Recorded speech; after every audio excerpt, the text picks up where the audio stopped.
여러분 안녕하세요. 오늘은 대한전선에 대해서 스터디해 보았습니다. 최근에 대한전선 주가가 많이 올랐는데요. 그 중에 한 가지 이유가 이 덴마크의 그 오스테드라는 회사가 있습니다. 세계 1위의 그 해상 풍력 발전 기업이라고 합니다. 국영 기업이라고 하네요. 이 회사가 인천의 덕적군도 내에 1.6기가와트 규모의 설비를 2027년을 상업 생산을 목표로 지금 설치를 하려고 한답니다. 1.6기가와트가 어느 정도 규모냐 하면은 우리나라 총 발전 설비가 125기가와트예요. 작년 기준으로. 거기 한 1.3%에 해당합니다. 그래서 140개 풍력 발전기가 설치될 예정이라고 하는데요. 그래서 130만 가구에 청정 에너지를 제공한다. 그런데 이 기사를 보니까 오스테드는 이날 LS전선과 5년간 우선 공급 계약 체결을 발표했다. 지금 보면은 대한전선 얘기는 없거든요. 근데 이제 시장에서는 대한전선도 수주를 받을 것이다 라는 기대감이 있는 거겠죠. 혹시 제가 못 찾은 거라 그러면은 댓글로 좀 부탁드립니다. 오스테드가 1.6기가와트를 짓는다고 했는데 아까 우리나라 전체 그 발전 캐파의 한 1.3%라고 했잖아요. 하지만 이게 상당히 큰 겁니다. 135기가와트, 125기가와트가 우리나라 총 발전 캐파인데 그 중에 신재생 에너지가 한 15.8기가와트 정도 돼요. 그 중에 태양광이 대부분이고 이런 연료전지, 해양에너지, 풍력 이런 것들이 이제 차지하고 있는데 풍력은 10%라서 1.6기가와트가 지금 발전 캐파입니다. 그러니까 이 현재 우리나라 풍력 발전, 우리나라 전체의 풍력 발전 캐파와 맞먹는 정도로 짓는다는 얘기죠. 또 하나 대한전선 주가가 오르고 있는 게 M&A 테마입니다. 현재 최대 주주가 주식회사 니케라고 되어 있는데 이거는 IMM 이제 PE는 프라이빗 에쿼티입니다. 사모펀드죠. 우리나라 이제 최대 사모펀드 중에 하나인데요. 여기가 세운 그 특수 목적법인 그 페이퍼 컴퍼니예요. 인수를 하기 위해서 거기가 55%를 들고 있어요. 그리고 채권금융기관 이런 하나은행, 우리은행, 산업은행, 국민은행 이런 데들이 한 19% 들고 있어요. 이 두 지분 다 합치면 얼마가 되나요? 한 75% 정도 되잖아요. 이거를 이제 매각하겠다고 해서 크레딧 스위스라는 이제 외국계 증권사를 매각 주관사로 선정했습니다. 그래서 M&A에 대한 기대감이 주가에 반영됐다고 볼 수 있습니다.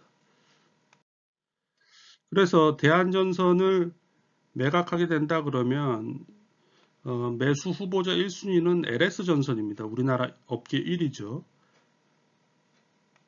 IMM 프라이빗 에쿼티는 매각 주관사 크레딧 스위스를 선정하고 이제 LS전선이 인수해 주기를 바라고 있겠죠. 근데 LS전선은 쉽지 않다.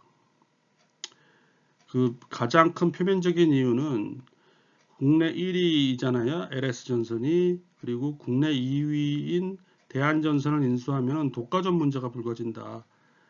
LS전선의 시장 점유율이 50%고 대한전선까지 인수하면 80%를 웃돈다. 그래서 독과점 논란 때문에 현실적으로 인수가 불가능하다. 이렇다고 합니다. 또한 초고압 케이블, 가공선, 산업용 케이블 이 두 회사의 포트폴리오가 비슷하다는 점에서 인수 요인이 크지 않다라고 하네요. 이거는 좀 논쟁의 여지가 있을 것 같습니다. 두 회사가 서로 안 하고 있는 걸 해서 보완제 성격을 가져주는 게 M&A로서 좋은 것인가? 아니면은 이 같은 제품을 생산하고 있기 때문에 오히려 이 시장 지배력이 올라가기 때문에 더 좋을 수도 있거든요. 마지막 요 기사에서 보면은 다만 업계에서는 이제 대한전선이 초고압 전력 케이블 제조 기술이 있어요. 근데 그게 국가 핵심 기술로 지정돼 있어서 해외 매각은 힘들다. 이제 해외에다가 매각하면 기술 유출 이슈가 있기 때문에 그래서 공정위가 두 회사가 인수하면 그 시장 점유율이 80%가 되더라도 승인을 내준다면 인수 가능성도 열려 있다. 뭐 이런 얘기입니다. 또 하나 주가가 최근 상승하는 이유는 대한전선의 주가가 상승하는 이유는 이 구리 가격의 상승입니다. 올해 코로나 사태로 급락을 했다가 올해 4월 달부터 이 지금 거의 뭐 여기서부터 거의 2배 가까이 가네요. 제가 시세를 확인해 보니까 이 구리 가격은 런던 메탈 익스체인지 LME라고 하는데요. 여기서 확인할 수 있습니다. 톤당 7,700불 정도, 7,763불 정도 하고 있어요. 이렇게 수직 상승을 하고 있기 때문에 대한전선에 좋다. 이거 보시죠. 금과 은과는 달리 구리는 산업용 비중이 높기 때문에 구리 가격의 상승은 글로벌 경기 회복을 의미한다. 그래서 닥터 카퍼라는 말 들어보셨나요? 구리 박사, 구리 박사. 요즘 뭐 유튜브나 이런 데 경제 전문가들, 특히 원자재 시장을 예측하는 전문가들이 나오면은 구리 박사, 닥터 카퍼 이런 얘기를 많이 합니다. 왜냐하면 구리 가격이 경기에 선행한다는 거죠. 구리 가격이 오른다는 얘기는 앞으로 경기가 좋아진다는 걸 반영한다. 이런 뜻입니다. 앞서서 구리 가격이 뛰니까 대한전선이 좋아진다라고 얘기를 했는데 이게 왜 그럴까요? 에스컬레이션 조항이라는 게 있다는데 한번 보시죠. 이 기사를 보시죠. 일반적으로는 원재료 값이 오르면은 안 좋죠. 그 제조기업에 매출과 영업이익이 줄어들죠. 매출이 줄어드는 건 모르겠는데 하여간 영업이익은 줄어들 겁니다. 원재료 가격이 비용이니까요. 하지만 전선업계에는 에스컬레이션 조항이 있다. 구리 가격이 상승하면은 고객한테 납품 그 제품 가격에 반영을 한다는 거예요. 전선 제조원가의 65%를 차지하는 구리값이 오르면은 기업의 실적이 늘어나는 구조다. 그렇기 때문에 대한전선 역시 올해 영업이익을 209억을 기록했다. 2011년 이후 9년 만에 최대 실적이라는 말입니다. 2분기 들어 구리값이 상승세로 전환하면서 관련 기업의 실적도 들고 있다. 이렇습니다. 자, 이제 대한전선의 주가 그래프를 한번 보시죠. 올해 3월달 그 코로나로 급락, 전 세계 주식시장 급락했을 때 395원 동전주가 됐었는데 이게 최근에 이제 계속 오르다가 여기서 한번 폭등을 하고 또 폭등을 하고 해서 이게 그 아까 얘기했던 그 해상 풍력 발전 오스테드라는 회사에 대한 수주감과 M&A 뭐 이런 기대감 때문이죠. 그리고 구리값 상승. 그래서 오늘 종가는 1545원에 끝났고 시가총액은 1.3조 원입니다. 최고가는 11월 30일에 1700원까지 갔어요. 대한전선의 손익개설을 한번 보고 가시죠. 2017년에 1.6조 매출했고 2018년에 1.6조, 작년에도 한 1.6조, 뭐 꾸준하네요. 영업이익도 꾸준합니다. 약간씩 줄긴 했는데 하지만 당기순이익이 계속 적자예요. 지속 적자입니다. 이거는 뒷장에서 보여드리겠지만 차입금에 대한 이자 비용 때문에 그렇습니다. 최근 분기 실적은 올해 1분기에 3,500억, 2분기에 4,300억, 3분기에 3,200억 매출을 했고요. 영업이익은 꾸준히 증가했다가 다시 또 가라앉았네요.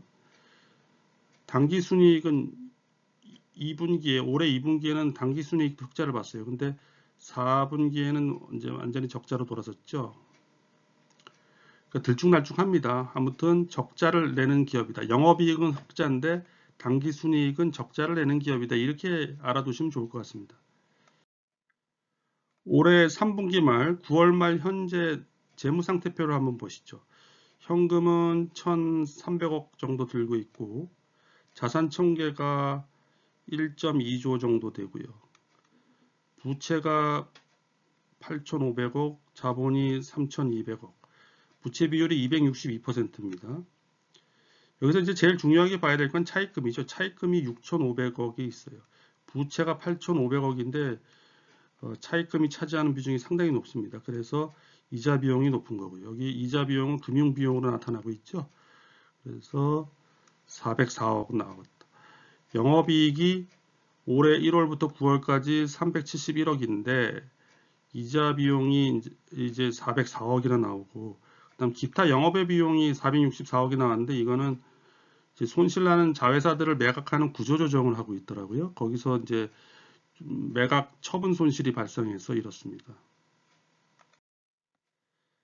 대한전선에 대해서 목표 주가나 적정 주가를 말씀드리고 싶은데 이거를 커버하는 증권사가 아무데도 없습니다.